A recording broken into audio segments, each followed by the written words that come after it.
Hi, I'm Skylar. Flashing an iPhone is actually a slang term that just denotes updating its software or changing its software. So the process of flashing any device with memory just means that you take an image, and that's how to describe an image. An image is a software package or a firmware package. And then you've got the hardware of the phone, the memory, and you take that and you write the firmware onto that memory. That process is often called flashing. So what's that look like on an iPhone? Well, in its most basic term, if I tap Settings, General, Software Update, and tapped Install Now, that would be flashing the iPhone to a certain degree because it would download software and install it.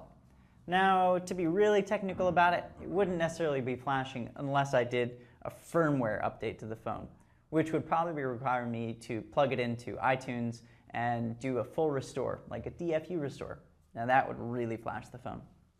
Now there's another use of the word, and that's to flash your device's firmware so that it can be used with another carrier's network. In this context, flashing is similar to the term unlocking or even jailbreaking. Now you know. Thanks for watching. I'm Skylar.